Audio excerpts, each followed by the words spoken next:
감사합니다. 열왕기하 제7장 말씀을 읽겠습니다. 구약성경 열왕기하 7장 1절부터 8절 말씀까지 읽겠습니다.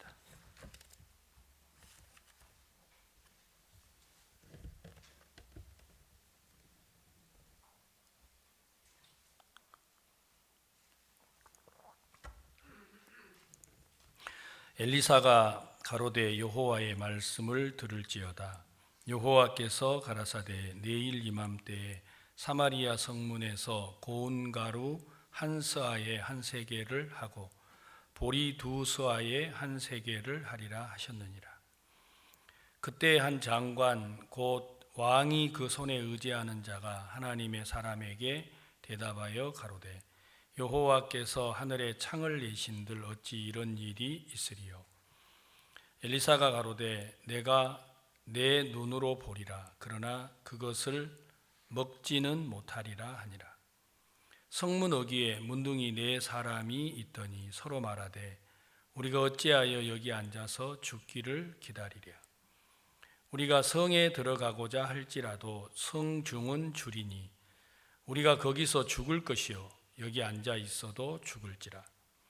그런즉 우리가 가서 아람 군대에게 항복하자. 저희가 우리를 살려두면 살려니와 우리를 죽이면 죽을 따름이라 하고 아람 진으로 가려 하여 항온에 일어나서 아람 진 가에 이르러 본즉 그곳에 한 사람도 없으니 이는 주께서 아람 군대로 병거 소리와 말소리와 큰 군대의 소리를 듣게 하셨으므로 아람 사람이 서로 말하기를 이스라엘 왕이 우리를 치려하여 햇사람의 왕들과 애굽 왕들에게 값을 주고 저희로 우리에게 오게 하였다 하고 항온에 일어나서 도망하되 그 장막과 말과 나귀를 버리고 진을 그대로 두고 목숨을 위하여 도망하였습니다. 그 문둥이들이 진가에 이르자 한 장막에 들어가서 먹고 마시고 거기서 은과 금과 의복을 가지고 가서 감추고 다시 와서 다른 장막에 들어가서 거기서도 가지고 가서 감추니라. 8절 말씀까지 읽겠습니다. 구원을 받은 성도들에게 하나님이 의롭다, 거룩하다, 또 깨끗하다 이렇게 말씀을 하셨는데 방금 그 필리핀의 로저 목사님께서 간증하시는 걸 제가 이렇게 들었습니다. 목사님 마음에 목회자지만 오랫동안 죄인으로 있다가 하나님이 우리를 향하여서 사람은 다 거짓되다. 내가 왜 그동안 신앙이 되지를 않았는가? 내가 뭐 때문에 하나님의 뜻대로 하나님의 인도를 따라 살고자 하는데도 왜 이게 잘 안 되는가? 내가 처음부터 거짓된 사람이었구나. 이 사실이 목사님 마음에 발견이 되면서 하나님의 말씀이 그 마음을 움직이고 믿음으로 이끌어 주셨다. 제가 간증을 듣는 시간 내내 너무 이렇게 감사하고 기뻤습니다. 우리가 이렇게 구원을 받으면 하나님이 우리를 보고 의롭다, 거룩하다, 깨끗하다, 다른 말로 의인이다 이렇게 이제 말씀을 하시죠. 그런데 성경은 오직 의인은 믿음으로 말미암아 살리라고 말씀하셨습니다. 그러니까 의인에게는 길이 여러 가지가 있지 않고 우리에게 선택을 할 수 있는 이제 선택권이 하나밖에 없다라는 거예요. 구원을 받은 성도들이 왜 구원을 받고도 어려움들을 만나느냐? 왜 많은 시련과 문제를 겪게 되느냐? 그건 뭐냐면 여러분 삶 속에서 이렇게 길이라고 하는데 다른 말로 옵션이 너무 많은 거예요. 제가 타고 있는 자동차가 K7 이제 자동차인데 저는 제가 목회를 30년 넘게 하면서 늘 이렇게 스탈렉스라고 하는 그 승합차를 타고 다녔어요. 그래서 이제 제가 안산에 목회를 할 때 우리 교회 성도들이 다른 교회 목사님들은 다 자가용을 타고 다니는데 이제 저만 승합차를 타고 다니니까 어느 날 찾아왔더라고요. 목사님, 우리가 너무 자존심이 상합니다. 왜 자존심이 상합니까? 왜 우리 목사님만 이 큰 트럭 같은 차를 몰고 다니고 다른 분들은 다 승합차를 타고 다니느냐고. 목사님도 자동차를 하나 사라고 하더라고요. 근데 나는 못합니다. 왜냐하면 여기는 12명 탈 수 있고 또 아무데나 세워도 되잖아요. 누가 와서 들이받아도 괜찮고. 그런데 이제 승용차를 타면 4명밖에 못 타지요. 그 다음에 또 이제 그 차가 새 거면 관리하기도 불편하잖아요. 그래서 안 하겠다고 하니까 이제 목사님한테 가서 일렀어요. 왜 우리 목사님만 승용차를 안 타느냐, 타게 좀 해라. 그래가지고 이제 목사님께서 저한테 그 성도들이 차를 사주려면 자동차를 타라고 하시더라고요. 그래서 타되 자네는 이렇게 옵션이 없는 중고 자동차를 타라고 하시더라고요. 그래서 제가 지금 이제 타고 다니는 이 K7이라는 자동차가 옵션이 없어요. 이게 다른 가장 기본 스탠다드 옵션밖에 없고, 하여튼 트렁크를 열려면 제가 일부러 내려가지고 가서 열어야 되고, 그런 옵션이 제 자동차는 없어요. 여러분, 옵션이 있는 자동차가 좋아요? 없는 차가 좋아요? 그러면 비싸지잖아요. 그러니까 옵션이 이제 많으면 돈이 비싸고, 사람들은 그래도 똑같은 자동차를 옵션이 있는 차를 이제 타고 싶어 합니다. 사람들 마음속에. 그런데 신앙은요, 옵션이 많으면 안 좋아요. 신앙에는 옵션이 없어야 돼요.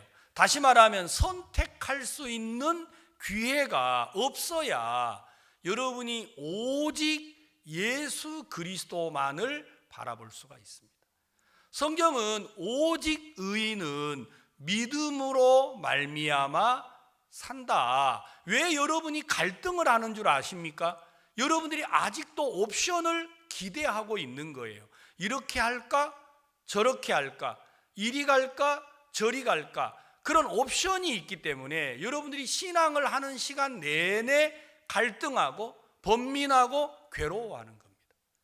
옵션이 없으면 여러분 그럴 이유가 없죠.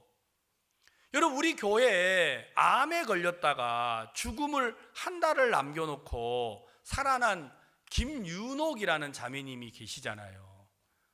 이 자매님께서 병원에서 이제 한 달밖에 못 산다고 하니까 가족들이 돈을 들고 미국으로 건너갔어요. 네가 언니가 돌아가시기 전까지 뒷바라지를 해주다가 돌아와라. 그래서 이제 그 김혜영이라고 하는 그라시아스 합창단 자매님이 언니 이제 뒷바라지 하러 들어가다가 목사님께 전화를 하셨어요. 목사님, 우리 언니가 암에 걸려서 이제 한 달밖에 못 산다고 합니다. 그래서 목사님께서 이제 자매님에게 언니를 만나거든 소망을 전해라. 암 환자가 가장 무서운 게 마음에 낙심하는 거다.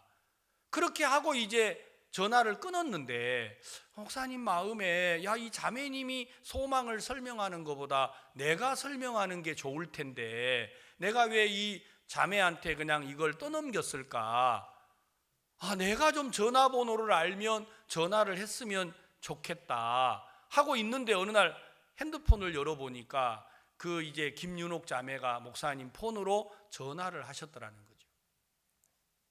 그래서 자매님께 전화를 하셨어요. 자매님, 이렇게 안 그래도 내가 동생한테 연락을 받았는데 통화를 좀 하고 싶었습니다. 목사님, 제가 너무 아픕니다. 그리고 아무것도 먹지를 못해서 제가 힘이 없습니다. 그러니까 목사님이 그 자매님에게 말하셨어요. 자매님, 왜 저를 웃기게 하세요? 내가 왜 목사님을 웃기게 합니까? 지금 자매님이 저를 웃기셨잖아요. 아니, 내가 뭘 웃겨요? 방금 자매님 뭐라고 하셨어요? 내가 몸이 아파서 음식을 못 먹는다고 하셨잖아요. 아니, 사실입니다. 내가 몸이 아파서 음식을 지금 못 먹고 있습니다. 그러니까 자매님이 저를 웃기는 거죠. 아니, 왜 이게 웃기는 거예요? 자매님, 자동차 있습니까? 있지요. 자동차에 휘발유를 넣어야 차가 가잖아요. 그렇죠. 그 자동차가 맛을 느끼고 휘발유를 먹나요? 아니요. 여러분, 자동차가 맛을 느끼고 휘발유를 먹어요? 아닙니다. 여러분, 자동차하고 자매님 암하고 아무 상관이 없는데 목사님이 그걸 가지고 자매님께 설명을 했어요. 자매님, 음식은 맛으로 먹는 게 아닙니다. 음식을 먹어야 몸이 암을 이기는 겁니다. 그러니까 이 자매님이 그 얘기 듣고 그러네요. 이렇게 됐어요. 김윤옥 자매 그러면 별명이 있어요. 그러네요.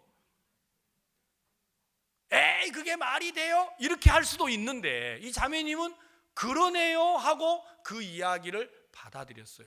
그리고 음식을 먹었어요. 병원에서 한 달밖에 못 산다고 하는데 여러분, 암에 걸려보신 적 없죠? 저는 저희 형님이 암에 걸려서 음식을 못 먹는 걸 눈으로 똑똑히 봤어요. 제가 우리 형에게 말했어요. 형, 음식을 먹어야 돼. 네가 뭘 알아? 아니야, 음식을 먹어야 형이 암을 이길 수 있어. 쓸데없는 소리 하지 마. 안 받아들이시더라고요. 그런데 이 자매님이 목사님 말씀을 듣고, 자매님, 자동차가 휘발유를 맛을 알고 먹나요? 아니요. 휘발유를 태워야 자동차가 가는 겁니다. 자매님, 음식을 드세요. 맛으로 먹지 말고 음식을 먹어야 암을 이깁니다. 그러네요. 그러면서 자매님이 음식을 그때부터 먹기 시작을 했어요. 그런데 놀라운 일이 벌어진 거예요. 후에 목사님께서 이 자매님이 한국에 고척 스카이돔에 간증하러 오셨잖아요. 그때 목사님께서 물어보셨어요. 자매님, 아니, 목회자도 제가 말을 하면 잘 안 듣는 사람들이 많습니다. 그런데 자매님은 암으로 죽음이 눈앞에 있는데 어떻게 암에 걸린 사람은 내가 알기로도 음식이 안 들어가서 사람이 이제 체력이 떨어져 가지고 죽는 건데 어떻게 자매님은 내가 음식을 먹으라고 한다고 그냥 먹었습니까? 자매님 무슨 마음이 있으셔 가지고 그렇게 하셨습니까? 하고 물었다가 하잖아요. 그때 자매님이 뭐라고 답을 했어요? 목사님, 저는 길이 없었어요. 그래서 음식을 먹은 거예요. 이렇게 답을 하셨어요. 여러분, 신앙이라는 건 믿음을 갖고 구원을 받은 사람들은 많은데 구원을 받았다 하여서 하나님의 능력과 역사를 맛보는 건 아니에요. 구원을 받고도 오직 의인은 믿음으로 말미암아 산다고 하셨는데 구원을 받고도 믿음의 길을 걷지 아니하면 구원을 받았지만 하나님의 능력과 역사를 맛볼 수가 없게 됩니다. 자, 그러면 그들은 왜 구원을 받고도 믿음의 길을 못 가느냐? 그들에게는 옵션이 많은 거예요. 선택을 한다고 시간을 보내는 거예요. 이리 갈까 저리 갈까, 이렇게 할까 저렇게 할까, 선택할 수 있는 권한이 있는 거예요. 그러니까 믿음을 경험하기가 너무 어려워진다는 겁니다. 저는 오늘 아침에 여러분 4명의 문둥이에 관한 말씀을 우리 성도들이 수십 번 들었습니다. 그래서 이 열왕기하 7장에 기록된 말씀은 굳이 여러분에게 설명을 하지 않아도 여러분이 잘 알고 계십니다. 그런데 오늘 여러분에게 제가 드리고 싶은 이야기가 하나 있습니다. 그게 뭐냐면 우리는 구원을 받았는데 구원을 받은 성도들에게는 옵션이 없어야 한다라는 거예요. 그래야 여러분이 예수 그리스도를 믿는 믿음, 다시 말하면 내가 곧 길이요 진리요 생명이라고 하셨잖아요. 여러분, 예수 그리스도만이 여러분에게 길이 되면 하나님이 여러분의 삶에 역사하지 않을 사람이 아무도 없다라는 거예요. 그렇다면 왜 여러분들이 구원을 받고도 하나님의 능력과 역사가 여러분의 삶에 나타나지를 못하느냐? 그 이유는 여러분 마음속에 길이 많은 거예요. 그래서 자꾸만 시간을 허비하고 선택을 하는데 갈등을 느끼는 겁니다.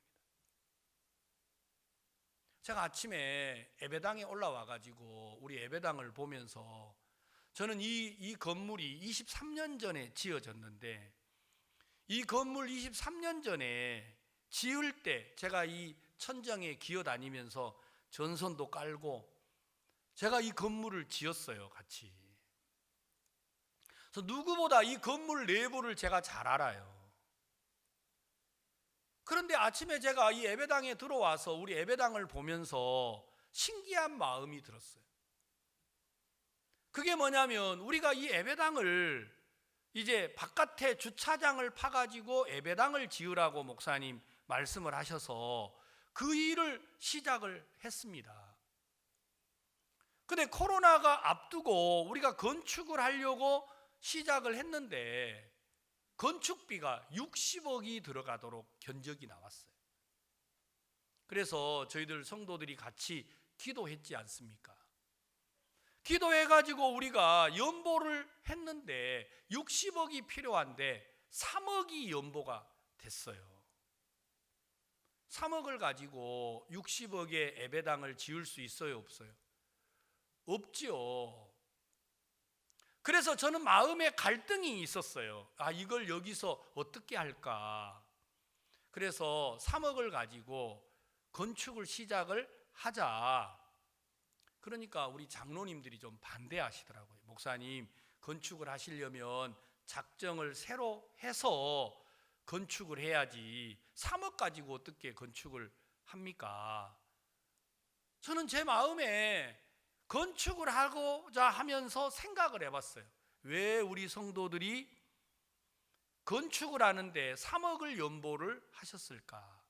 성도들 마음에 이 건축이 힘이 들고 부담스럽고 어렵다라는 마음이 있구나. 그러면 성도들에게 이 일을 하려면 무엇을 먼저 마음에 전해드려야 하느냐면, 이 일은 너무 쉬운 거다, 이거 아무것도 아니다, 이 마음이 성도들의 마음에 일어나기를 제가 바랬어요. 그러다가 한날 제가 부인회 때 제가 우리 교회 모치님 한 분에게 여쭤봤어요. 모치님, 요즘에 시멘트 한 포에 얼마인 줄 아세요? 그러니까 우리 모친께서 한 2,500원 할걸 그러시더라고요. 그 옆에 있는 젊은 우리 자매님께서 무슨 2,500원이야 7,500원이라고 그러더라고요. 그래가지고 이 모친이 너무 무안하시는 거예요. 근데 저도 2,500원 줄 알았어요. 그러니까 와, 7,500원씩이나 하는구나. 그때 제 마음에, 모치님, 그러면 그 시멘트 한 포 교회 연보할 수 있어요? 하고 여쭤보니까 목사님, 딱 한 포만 하라 그러면 자기도 하겠대요. 그 제가 생각을 해봤어요. 시멘트 한 포가 7,500원이면 대충 10,000원을 잡고, 아니 이거 시멘트 한 포 그러면 하루에 시멘트 한 포 그러면 한 달이면 30만 원인데 이거 큰 돈인데 왜 저 모친이 저렇게 당당하게 말하지? 할 수 있다고? 그래서 내가 물었어요. 모친님, 하루에 한 포면 한 달이면 돈이 많아요. 그래도 하실 수 있어요? 하고 물어보니까 모친께서, 목사님, 저도 목사님보다 월급 많이 받습니다. 나는 정부에서 노인수당 30만 원, 우리 애들이 3명인데 한 달에 10만 원씩 줘서 내 60만 원 받는데, 목사님은 교회에서 40만 원밖에 못 받잖아요. 나 그 정도는 할 수 있어요. 이게 제가 봤을 때는 큰 돈인데 시멘트 한 포라는데 자꾸 이게 미혹이 되는 것 같아요. 그까짓 거 뭐 30만 원 연보하라 그러면 이런데 시멘트 한 포 그러니까 어때요? 그래서 제가 이게 사실인가 해서 우리 교회 대학생들을 불러가지고 야야 우리가 이 건축하는데 그러게 모친 한 분이 시멘트 한 포를 연보한다고 하더라. 너들은 이거 할 수 있냐 하고 물어보니까 목사님 시멘트 한 포가 얼만데요? 7,500원이래. 그러니까 여기 같이 살고 있는 대학생들이 목사님 그건 우리가 할 수 있어요. 아니 시멘트 한 포 이거 비싼 거야. 목사님이 몰라서 그렇죠. 요즘 우리가 학교 가기 전에 그 아침 먹으려 그러면 햄버거 하나 그 커피 한 잔이면 7,500원이에요. 아침에 학교 가기 전에 교회에서 막 잔뜩 먹고 가면 그거 7,500원 나도 연보할 수 있어요. 이게 7,500원이면 큰 건데, 왜냐하면 우리 성도들이 500명을 계산하고 한 사람이 하루에 10,000원, 그러면 한 달이면 500만 원 맞잖아요. 얼마나 큰 돈이에요. 10,000원이면 하루에 500만 원, 한 달이면 1억 5천만 원, 1년이면 18억이에요.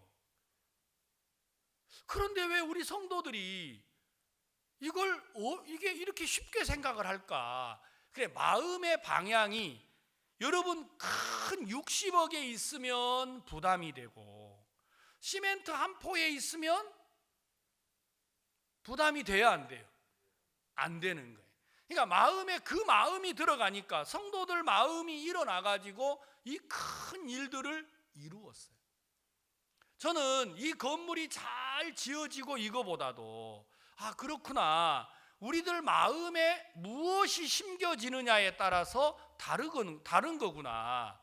우리 마음에 우리도 모르는 사이에 부담이라는 게 자리를 잡으면 어렵다라는 마음이 오는데, 아니야, 그거 뭐 시멘트 한 포, 그러니까 마음에서부터 이까짓 거 이게 뭐가 대단한 거라고 이런 마음이 드니까 이 일을 하려는 마음이 일어나더라는 것이죠.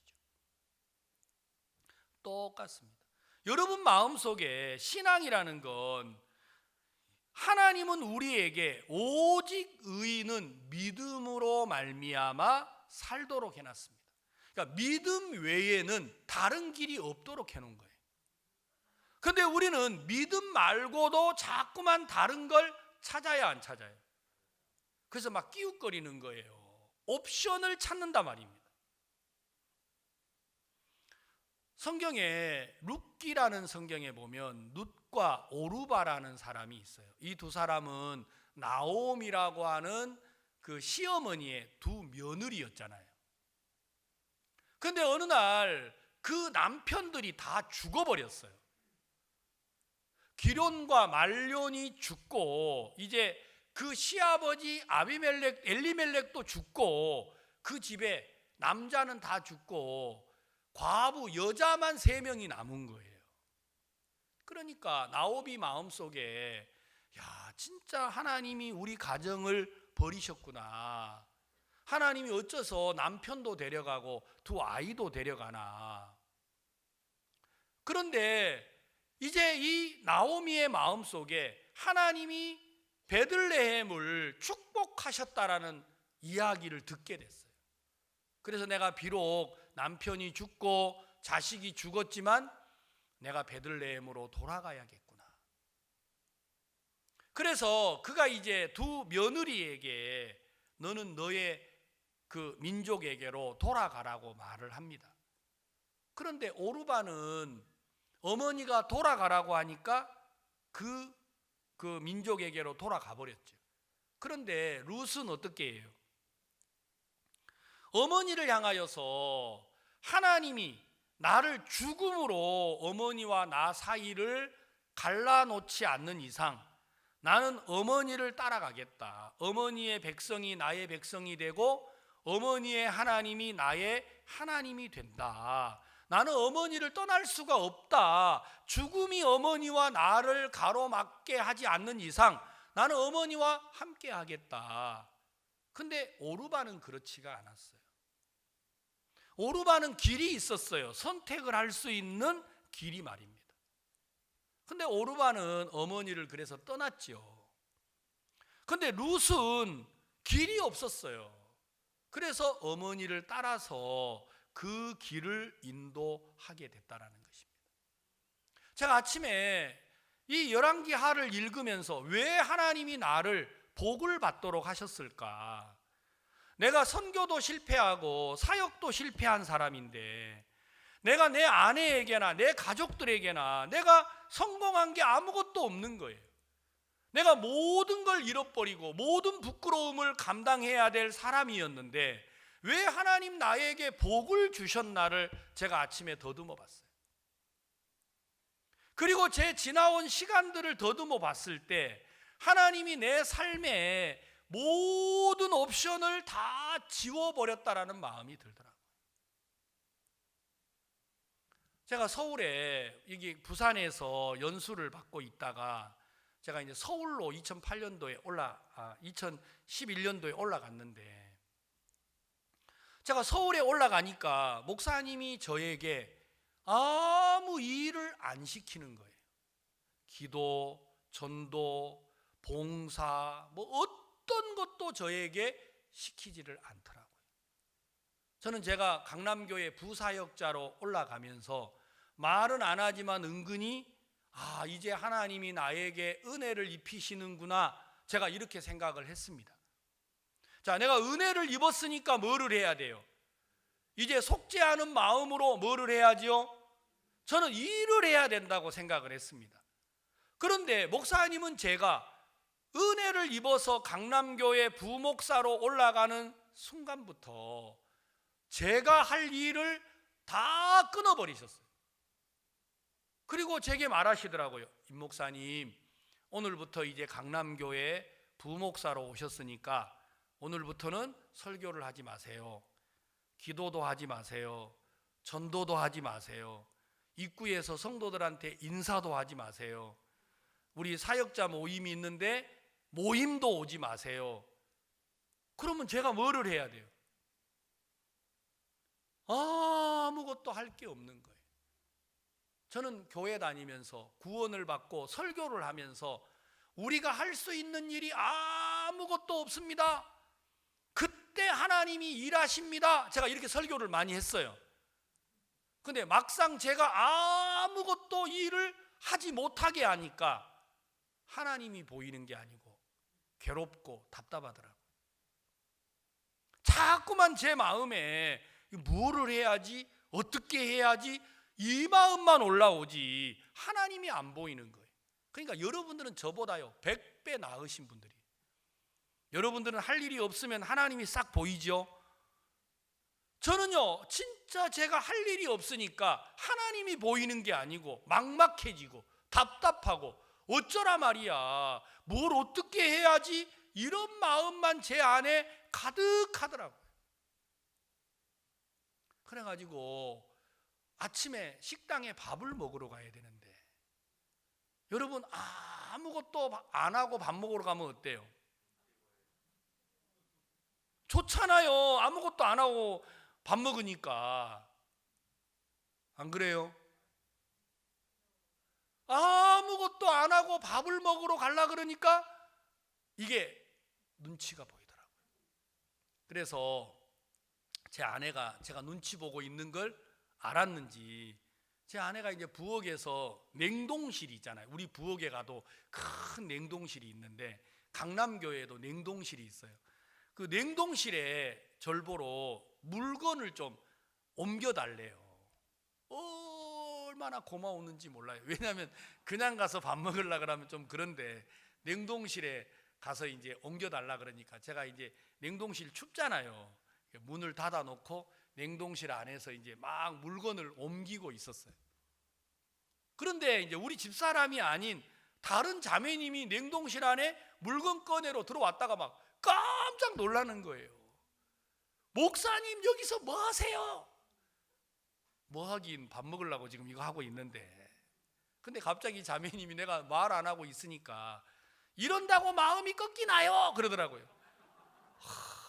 너무 어려운 거예요. 제가 속으로 자매님 이거라도 안 하면 내가 밥 먹는 게 기쁘지가 않습니다. 내가 이 말을 하고 싶은데 말을 못 하겠더라고요. 여러분, 제가 아침에 성경을 읽는데 나라는 사람은 어디에서 쉬고 어디에서 평안을 누리려고 하느냐면 내가 일을 하면서 쉬고 평안을 누리려고 하더라고요. 그러니까 저에게는 자꾸만 옵션이 있어야 하는 거예요. 이걸 하다가 안 되면 이쪽으로 가고, 이쪽으로 하다 안 되면 저기로 가고, 제가 이런 옵션이 있을 때 마음이 쉬려고 한다는 것입니다. 그런데 하나님은 제 삶의 모든 길을 차단을 하시는 일을 하더라고요. 그래서 길이 오직 예수 그리스도밖에 없도록 말입니다. 여러분들은 왜 믿음의 길로 나아가지 않느냐? 아직은 길이 많은 거예요. 그 많은 것 중에서 예수님을 선택하려고 그러니까 매일 신앙의 갈등을 하는 겁니다. 그러나 하나님은 여러분의 삶에 어려움도 주고 재앙도 주고 문제도 주고 고통을 줘서 하나님 여러분 마음의 길을 다 막고 계시는 겁니다. 옵션을 하나하나 다 빼서 오직 예수 그리스도만이 여러분과 저의 길이 되도록 하시고 계신다는 거예요.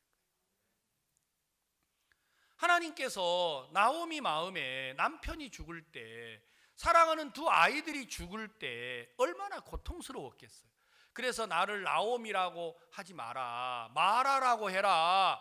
나를 기쁨이라고 하지 말고 나를 고통이요 괴로움이라고 말하라고 나오미 스스로 그렇게 말했어요. 그런데 진짜 나오미가 기쁨이 맞았어요.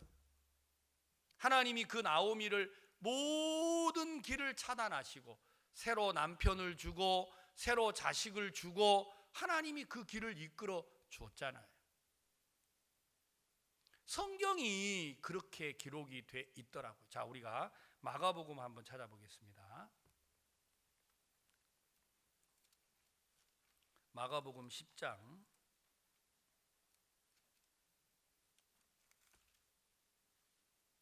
46절입니다. 마가복음 10장 46절.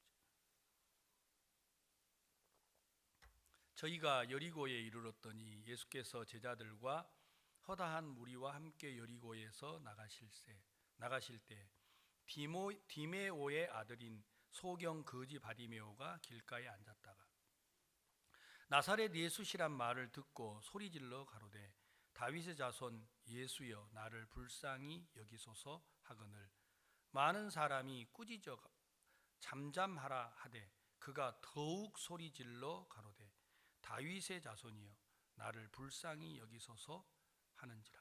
자, 여러분, 예수님이 여리고에 오셨다가 이제 여리고를 나가고 있는데 길거리에서 디메오라는 사람의 아들 소경 거지 바디메오라는 사람이 있었어요. 그러니까 이 사람은 이제 눈이 안 보이니까 길거리에서 구걸을 하고 있는 거죠. 그런데 예수님이 여리고에 오셨다가 여리고에서 나가는데 많은 사람이 예수님을 따라요. 그런데 그들은 예수님이 필요하지가 않아요. 그런데 이 소경 바디메오는 예수라는 소리를 듣자마자 막 고함을 친 거예요. 예수님, 나를 좀 불쌍히 여겨 주십시오. 그러니까 사람들이 뭐라 그래요? 시끄럽다, 막 조용하라 하면서 소경 주제에 뭘 불쌍히 여겨줘. 그러니까 이 소경이 더 크게 소리를 질러서 예수님 저를 불쌍히 여겨달라고 하니까 사람들은 이 사람을 조용히 하라 그러고 이제 그만하라 그러고 쓸데없는 소리 한다고 하는데 예수님은 가시던 길을 멈추고 소경을 부르셨어요. 그리고 이 소경을 고쳐 주었다고 하는 겁니다. 성경은요 전부 다 이렇게 기록이 돼 있어요. 예수님이 이 땅에 오셨는데 여러분 마태복음에 가나안 여자가 예수님을 만난 적이 있잖아요. 이 가나안 여자에게 딸이 있었습니다. 그 딸이 귀신이 들렸어요. 여러분, 딸이 귀신이 들렸으면 얼마나 고통스러워요. 안 그래요? 제가 강원도 강릉에 있을 때 저희들 교회 한 이제 아주머니가 찾아오셨어요. 남편이 돌아가시고 아들 하나에 딸이 둘인데 그 아들 하나가 자동차를 타고 가다가 오토바이를 타고 가다가 자동차에 부딪혀 가지고 아들이 그 자리에서 죽었어요. 그러니까 남편 죽고 아이가 죽고. 근데 그 남동생이 자동차에 받쳐서 죽는 걸 보고 이 언니가, 큰 딸이 정신이 돌았어요. 그러니까 딸, 이제 남편 죽었죠, 아들 죽었죠. 딸이 이제 정신이 돌아가지고 그냥 온전하게 살고 있질 않는 거예요. 온 옷을 벗고 이 여자아이가 밖을 돌아다니니까 엄마가 아이를 이제 방 안에다가 뭘 돈을 벌어 와야 먹고 살잖아요, 가족들이요. 그러니까 이 아이를 방에다가 가둬놓고 바깥에서 여러분 X자로 대못으로 나무를 이렇게 X를 대가지고 대못을 쳐놓고 엄마가 이제 직장을 갔다가 오는 거예요. 얼마나 고통스러워요. 여러분, 이건요, 그런 어려움을 당해보지 않는 사람은 알 수가 없어요. 엄마가 저를 찾아왔어요. 구원도 안 받았는데. 전도사님, 교회 가면 귀신을 고친다는데 저를 좀 도와주십시오. 우리 딸을 좀 도와주십시오. 제가 살 수가 없습니다. 제가 뭐 처음 이런 일을 만나가지고 귀신 들린 사람을 제가 어떻게 해요? 그것도 여자애인데. 그래가지고 너무 처지가 안 된 거예요. 그래서 어머니, 그러면 딸을 데려오시라고. 그래가지고 이제 딸을 데려와서 우리 교회에, 지금은 이제 사모님이 되셨는데, 청년 자매가 혼자 사는 자매가 우리 교회 옆에 있는데 제가 이제 불렀어요. 이름이 명록인데, 명록아, 내가 이 엄마 이야기 들어보니까 너무 불쌍하다. 잠은 이제 집에서 자기가, 그러니까 잠만 너희 집에서 자고 아침에 이 아이를 우리 교회로 데려와라. 그래가지고 제가 1년 동안 이 귀신 들린 아이하고 살았어요. 제가 이제 왜 이 아이가 이렇게 정신이 돌았을까라고 생각해 너무 큰 충격을 받고 이제 얘가 잠도 안 자고 그러는 거예요. 그래서 매일 아침에 제가 일어나면 예배당 청소를 시켰어요.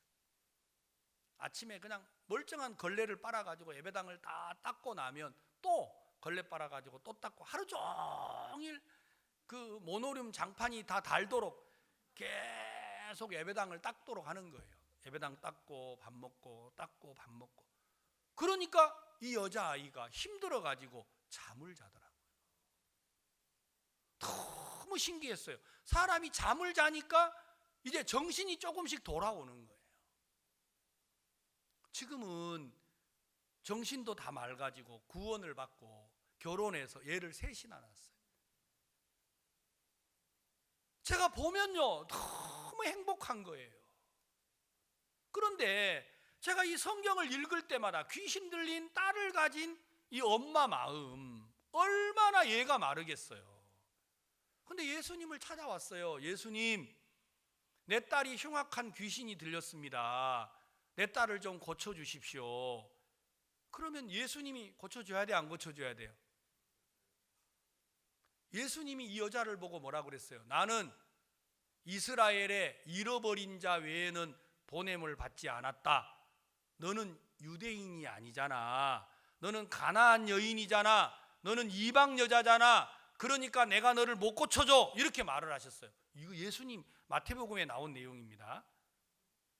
만약에 오늘 제가 예배 마치고 나서 우리 성도들이 상담하러 오는데, 목사님 제가 어렵습니다. 그러니까 자매님은 안 돼요.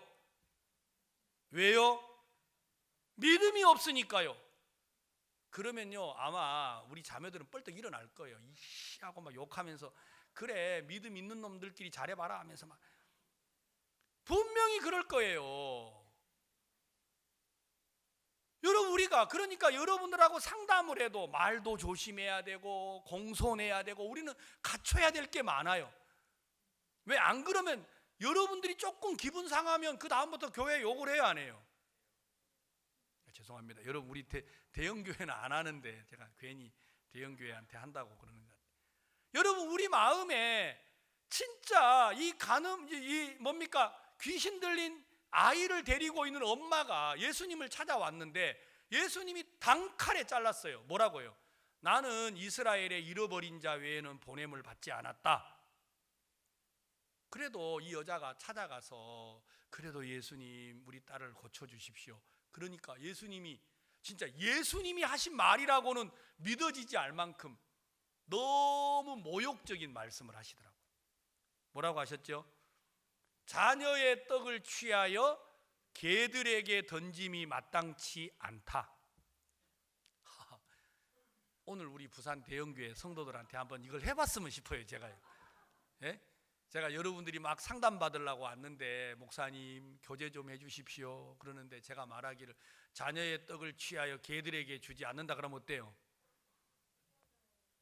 시험이 아니고 날 보러 개라는 말이잖아요. 개. 여러분을 개라고 말하면 어떻게 하시? 시험이 드는 게 아니고 아마 나를 깨물어 가지고 막 그래 너 내 개다 그래 다 물려봐라 해가지고 막 아마 가만히 안 둘 거예요. 아마.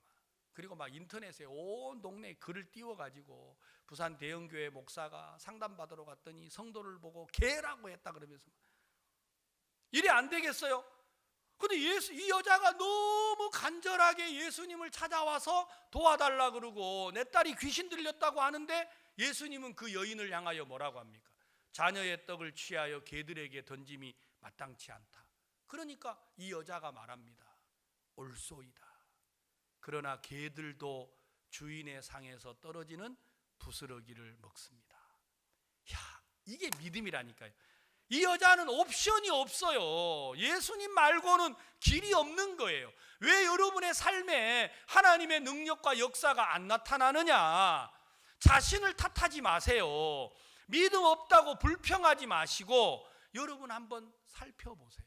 내 삶에는 옵션이 없이 예수 그리스도 말고는 길이 없는지. 만약에 여러분 마음에 그리스도 외에는 길이 없다면 여러분 속에도 말씀이 들려올 겁니다. 그 말씀이 여러분의 삶의 빛이 될 겁니다. 그러나 왜 우리가 말씀을 이렇게 수없이 듣는데도 말씀이 우리 삶을 이끌어 주지를 못하느냐? 그건 여러분의 삶에 옵션이 있는 거예요. 말은 안 해도 여러분들이 선택을 하는 거예요. 받아들일까 말까, 따라갈까 말까, 이걸 할까 말까를 자꾸만 계산을 하고 있는 거예요. 그러니까 그 속에 말씀이 일을 할 수가 없다라는 겁니다. 성경에 우리가 읽었던 열왕기하 7장에 기록된 말씀, 여러분 우리가 너무 잘 알잖아요. 자 보세요. 열왕기하 7장 3절 성문 어귀에 문둥이 네 사람이 있더니 서로 말하되 우리가 어찌하여 여기 앉아서 죽기를 기다리랴. 우리가 성에 들어가고자 할지라도 성중은 줄이니 우리가 거기서 죽을 것이요 여기 앉아 있어도 죽을지라. 자, 이들에게는 옵션이 있어요 없어요? 들어가도 죽는 거고 여기 있어도 죽는 거예요. 자, 그러면 외형적으로 봤을 때는 이게 불행이에요. 왜 하나님이 하나님의 사람들을 이런 길로 이끌어 가느냐? 이러지도 못하고 저러지도 못하고 그때 우리가 어떻게 합니까? 그때 우리가 예수 그리스도를 바라봐야 되는데 우리 성도들이 그때 하나님을 떠나고 하나님을 원망하고 교회를 거스려 대적하는 이치에 선다면 얼마나 이게 부끄러움이냐라는 거예요. 38년 된 병자, 이 병자가 예수님을 만날 때 그 병자에게는 길이 없었다고 성경은 적혔잖아요. 다른 사람들은 아직도 물이 동할 때 뛰어들어요 안 뛰어들어요? 뛰어들어요. 낫지 않지만 그들은 아직도 베데스다 연못을 기대하고 있는 겁니다. 그러나 38년 된 병자는 내가 들어가는 동안에 다른 사람이 먼저 들어가고 나를 못에 넣어줄 사람도 없고 그래서 이 사람은 그냥 38년 동안 누워 있는 거예요. 그때 예수님이 일어나 네 자리를 들고 걸어가라 하니까 그 말씀이 들리더라는 겁니다. 왜? 길이 없으니까요. 길이 없는 그에게는 말씀이 들리는데, 그래서 성경에 죽은 자들이 하나님의 음성을 듣는 때가 오나니 곧 이때라. 듣는 자는 살아나리라고 말씀하셨어요. 말씀이 언제 들려오느냐? 여러분의 삶에 길이 없을 때 예수 그리스도가 여러분의 길이 되신다라는 겁니다. 그러니까 4명의 문둥이에게 하나님은 외형적으로 보면 재앙이요 저주로 그들을 끌고 갑니다. 그러나 그들에게만 재앙이 있나요? 사마리아 성에도 재앙이 있었습니다. 그렇죠? 예, 그들에게 기근이 와서 아이를 삶아 먹는 재앙이 사마리아 성에도 있었습니다. 그러나 그들은 성문을 열지 않았다라는 거예요. 왜? 아직은 그들이, 여러분, 비둘기똥 하푼테 4분의 1갑에 80세겔이요 나귀머리 하나에 은 80세겔이요 하고 이러고 있으니까 아직은 그들이 아이를 삶아 먹을 수 있는 선택도 있고 비둘기 똥을 먹을 수 있는 선택도 있고, 여러분, 나귀 머리를 하나 삶아 먹을 선택이 있는 거예요. 아직은 사마리아 성 안에 양도 있고 소도 몇 마리는 남아 있는 거예요. 그러니까 그들은 하나님을 향하여 나아오지를 않더라는 것입니다. 그러나 4명의 문둥이는 그 자리에 있어도 죽는 거고, 여러분, 예루살렘 성을 향하여 나아가, 사마리아 성을 향하여 나아가도 죽는 거예요. 길이 없으니까 우리가 아람진으로 가자고 말을 하잖아요. 성경은 우리에게 무엇을 이야기하려고 합니까? 성경은 우리에게 길이 없으면 예수 그리스도가 우리의 길이 되신다고 말하고 계십니다. 그런데 우리에게 길이 있으면 우리는 절대로 그 길을 따라가지, 스스로 그 길을 포기하지 않는 것입니다. 그래서 하나님은 우리의 삶 속에 재앙을 보냈습니다. 하나님은 우리 삶 속에 어려움을 보냈다라는 거예요. 자, 우리가 요한복음 10장을 찾아보겠습니다. 우리가 아침에 16장, 우리 아침에 읽었던 말씀을 잠시만 읽겠습니다. 요한복음 16장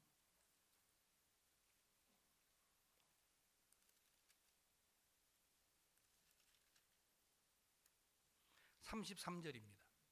요한복음 16장 33절. 이것을 너희에게 이름은 너희로 내 안에서 평안을 누리게 하려 함이라. 세상에서는 너희가 환난을 당하나 담대하라. 내가 세상을 이기었노라 하시니라. 제가 아침에 일어나서 새벽기도 말씀을 나누다가 무슨 마음이 드느냐면, 구원을 받은 성도들, 예수 그리스도와 함께하는 성도들, 그들에게는 환난이 옵니까 안 옵니까? 우리는 왠지 믿음을 가지면 환난이 올 거라고 생각해요? 안 올 거라고 생각해요? 우리는 안 올 거라고 생각하잖아요. 그러니까 환난이 오면 즉시로 내가 왜 이렇지? 왜 이런 일이 생기지? 마치 무당을 믿는 사람들이 그런 거 잘하잖아요. 조금 몸만 아프면 어떻게 해요? 굿하러 가요. 조금 집안에 어려운 일이 있으면 삼신할머니 찾아가요. 여러분, 그런 것처럼 구원을 받은 성도들의 마음에도 은근히 믿음이 없으면 어려움이 오는 것 같은 이런 생각을 하는 거예요. 믿음이 있으면 어려움이 없고 믿음이 없으면 어려움이 온다고 생각을 하는 겁니다. 그러나 성경은 뭐라고 해요? 세상에서는 너희가 뭐 한다? 환난을 당한다고 되어 있습니다. 구원을 받고 하나님과 함께하는 우리들이지만 그런 우리에게도 환난이, 시련이, 문제가 다가온다라는 겁니다.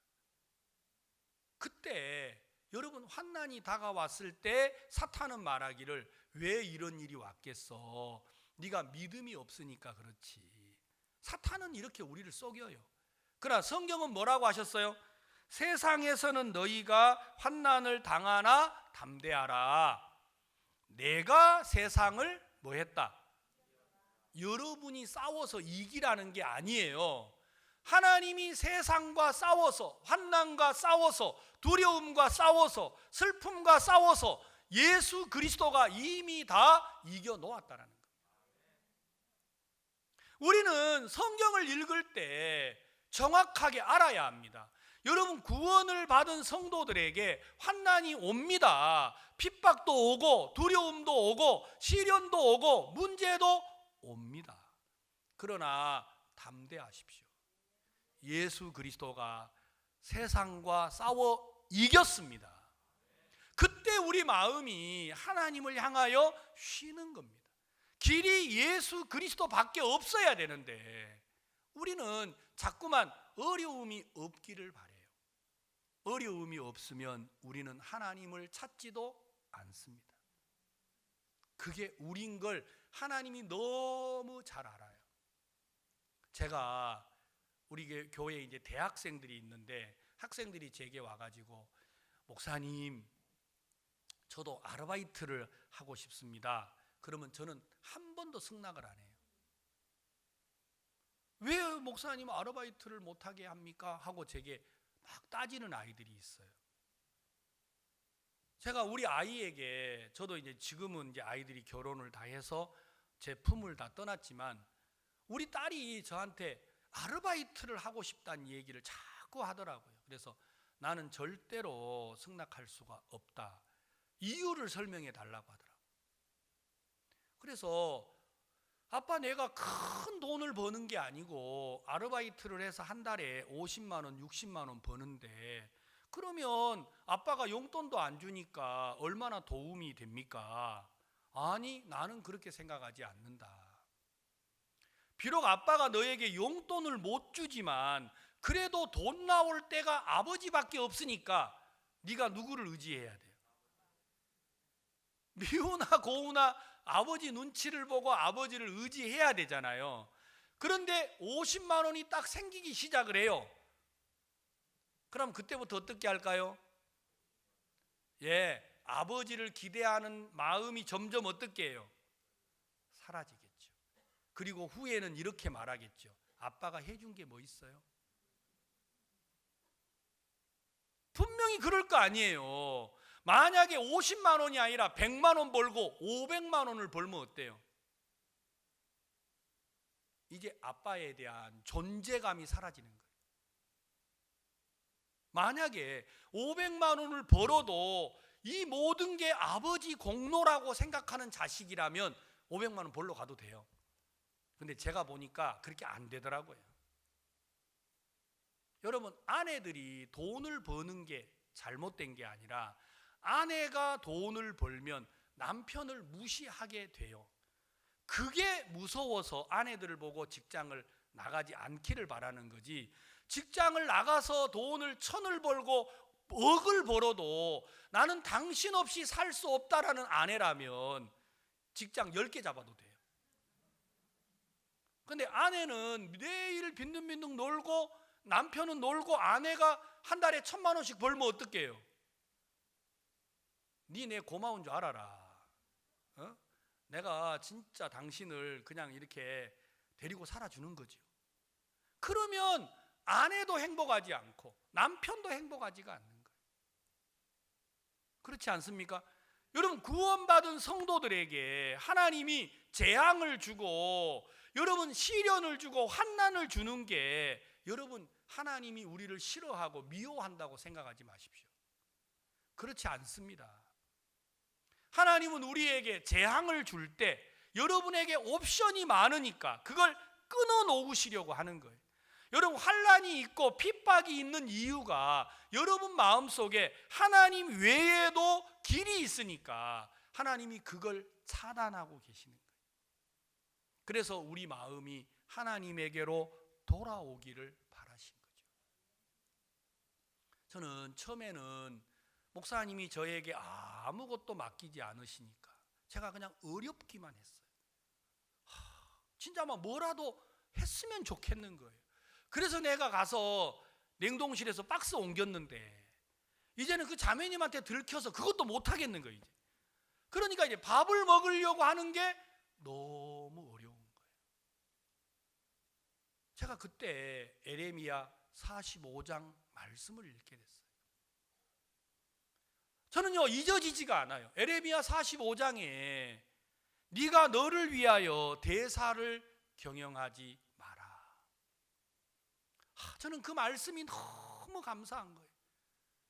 하나님이 심기도 하고 뽑기도 하시고 하나님은 세우기도 하시고 헐기도 하실 때 그때 너는 너를 위하여 대사를 경영하지 말아라는 거예요. 하나님이 나를 세울 때는 나는 좋아하잖아요. 하나님이 나를 허물어뜨려 버리면 좋아해요, 안 좋아해요? 안 좋아하는 거예요. 하나님이 나를 심을 때는 좋아하잖아요. 하나님이 나를 뽑아버리면 좋아해요, 안 좋아해요?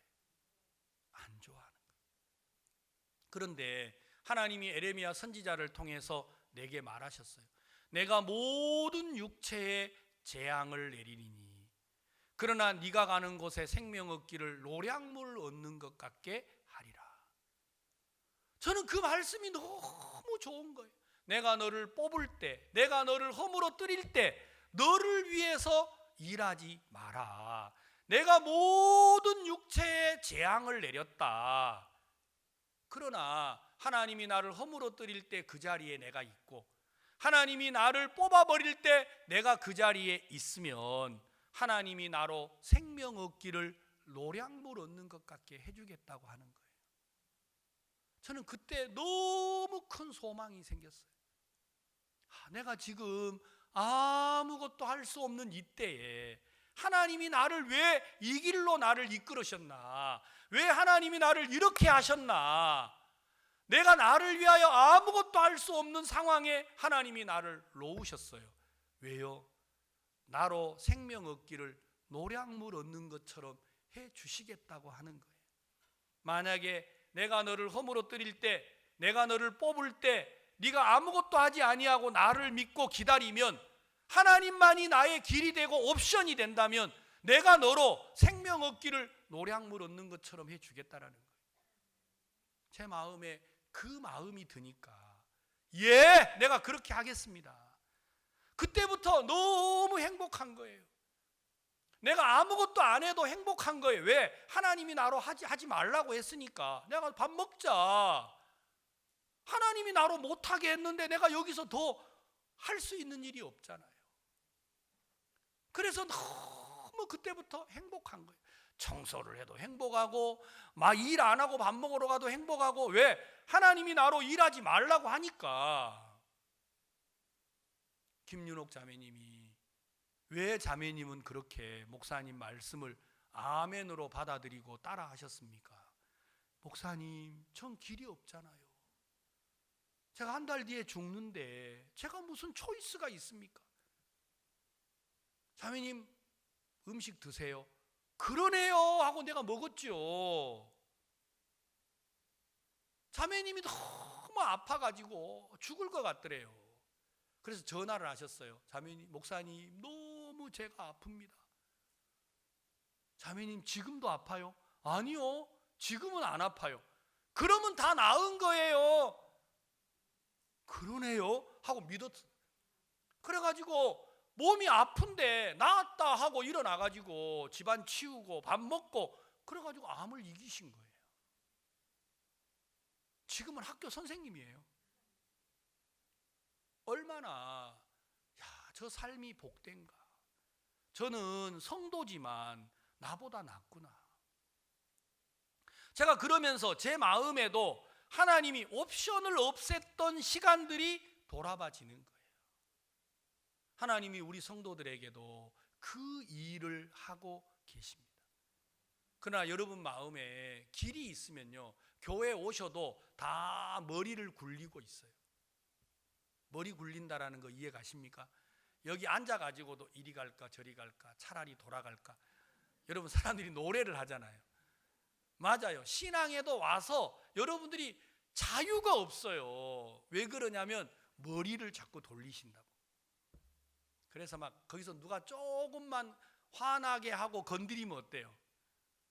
내 이제 교회 나오는가 봐라. 그러니까 여러분, 교회 안 나오는 것도 여러분 옵션이에요, 옵션. 그래 되면 안 돼요. 진짜 우리가 길이 없으면 하나님이 여러분의 길이 되신다. 정말 여러분에게 길이 없으면 예수 그리스도가 우리의 길이 되신다. 그게 너무 감사한 거예요. 하나님이 2020년 우리나라에 코로나가 왔어요. 물론 전 세계적으로 왔죠. 진짜 저희들이 할 수 있는 게 아무것도 없는 거예요. 그런데 목사님 우리에게 말씀하셨어요. 이 코로나는 재앙이 아니다. 사람들이 말하기를 이 코로나가 말세의 징조라고 하는데 목사님은 한 번도 그렇게 표현 안 하시더라고요. 하나님은 항상 이스라엘 백성들에게 시련을 주고 복을 주셨다. 재앙을 주고 복을 주셨다. 하나님이 이 코로나로 인해서 우리를 복되게 하실 거다. 이렇게 말하셨는데 정말 2020년, 21년 우리 선교회뿐만 아니라 우리 부산 대연교회를 돌아보면 너무 많은 복을 하나님이 우리에게 주신 거예요. 제 개인적으로도 하나님이 너무 큰 복을 주셨더라고요.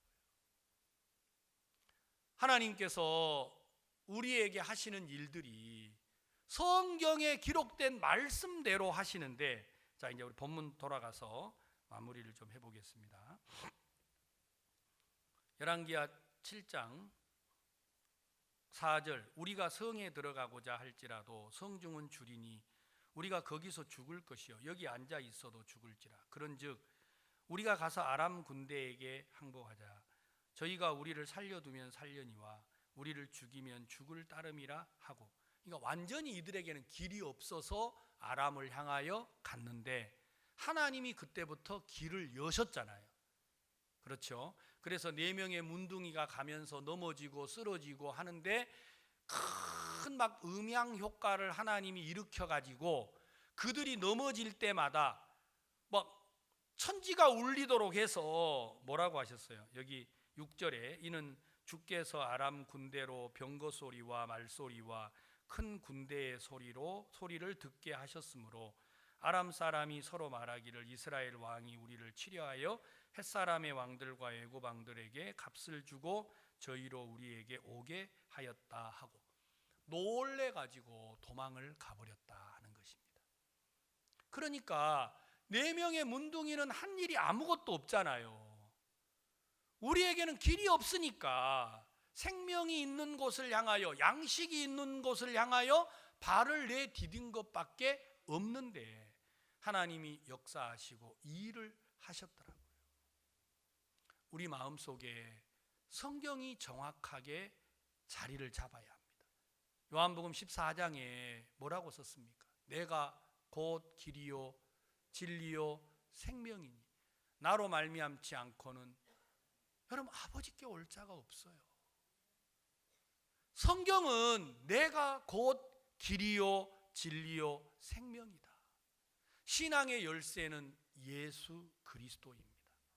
여러분 다른 데서 길을 찾지 마십시오. 여러분 돈이나 명예나 건강이나 이게 여러분에게 잠시의 유익을 줄 수는 있습니다. 그러나 그건 길이 아닙니다. 젊은 사람들은 예쁜 친구를 쫓아서 멋있는 남자를 쫓아서 허송세월을 보내지만 그건 길이 아니에요. 정말 길은 예수 그리스도 한 분밖에 없습니다. 저는 정말 배운 것도 없고 아는 것도 없는 사람이었습니다. 그런데 제가 구원을 받고 하나님의 종을 만나서 남들이 내게 하지 않은 그 길로 하나님의 종이 저를 이끌어 갔어요. 저는 그때는 정말 이해하지 못했어요. 왜 목사님이 내 삶을 이 길로 인도하실까? 제가 그래서 찾아가서 여쭤봤습니다. 목사님, 꼭 이렇게 길을 인도해야 합니까? 하고 물어봤어요. 그랬더니 목사님께서 제게 이렇게 답을 하시더라고요. 임 목사님, 목사님이 목사님의 인생을 더 위합니까? 내가 더 목사님의 인생을 위합니까? 하고 내한테 물어보시는 거예요. 제가 이해는 잘 안 되지만 내가 나를 더 위한다고 말을 하기가 자신이 없는 거예요. 그래서 목사님, 제가 이해가 잘 안 갑니다. 그러나 나를 위하는 것이 나보다도 목사님이 더 위한다고 제가 믿습니다. 제가 이해가 안 가지만 제가 목사님의 결정을 따라가겠습니다. 그리고 저는 그냥 마음을 진짜 제가 이해가 안 갔어요. 그런데도 제가 목사님의 결정을 따라서 인도를 받기 시작을 하려고 마음을 정할 때부터 하나님이 제 삶을 너무 복되게 인도하시는 거예요. 저는 정말 주님 앞에 말할 수 있습니다. 내가 무엇을 해서 이 복을 받은 게 아니라 제가 이해가 다 안 갔는데 그래도 나보다는 하나님의 종이 나를 더 위한다. 제가 이거 하나 믿었던 것 같습니다. 나보다는 하나님이 내 인생을 더 위한다. 내 생각에 이해가 안 가지만 내가 말씀을 따라서 마음을 정했던 것밖에 복을 받은 이유를 설명할 수가 없어요. 하나님께서 우리 딸이 미국에 선교사로 이제 들어왔더라고. 저희들이 미국에 있는데 제가 이야기했어요. 아빠, 내가 앞으로 어떻게 해야 돼요? 내가 다른 설명을 해줄 수가 없었어요. 그래서 내가 말했죠. 네가 복을 받으려면 딱 하나만 하면 된다. 그게 뭐예요? 예를 날마다 하라 그랬어요. 뭐라고요? 예. 왜냐하면 자꾸만 머리를 굴리니까 어렵잖아요. 그래서 오늘부터 매일 연습을 해라.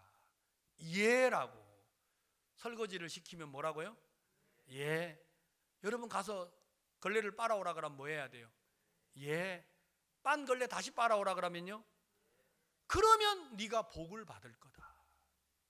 제가 다른 이야기를 해줄 수가 없었어요. 너 앞으로 성경 열심히 읽어야 돼. 마음 잘 꺾어야 돼. 이게 마음처럼 안 되잖아요. 그래서 내가 우리 아이에게 가르쳐 줄 수 있는 건 딴 건 없다. 예라고 하면 네가 복을 받을 거다. 하나님이 제 마음에 저를 복되게 하신 이유가 그것이었습니다. 내가 다 이해가 안 가지만 네가 너를 위하여 대사를 경영하지 말라. 내가 모든 육체의 재앙을 내리니 내가 가는 곳에 생명 얻기를 노량물 얻는 것 같게 하리라. 제가 그 말씀 한마디에 예한 것밖에 없는데 하나님이 제 삶을 복되게 하시더라고요. 오늘 이 아침 예배를 드리는 부산 대형교회 성도 여러분, 여러분의 삶에 하나님은 매일매일 옵션을 없애는 일을 합니다. 그래서 예수 그리스도만이 길이 되도록 하십니다. 여러분, 우리에게 재앙이 오는 걸 두려워하지 마십시오. 여러분, 환난이 오는 걸 두려워하지 마십시오. 우리를 보고 싸워 이기라 하지 않았습니다. 주께서 이미 세상을 이겼습니다. 우리가 그 주님으로 말미암아 능히 승리하시고 복된 삶을 살도록 하셨다라는 것입니다. 그래서 하나님이 오늘도 우리 마음에 길을 제하고 예수 그리스도를 향하도록 이끌고 계신다라는 사실을 우리가 기억하면 이번 한 주간도 하나님의 은혜를 덧입을 수 있으리라 믿습니다.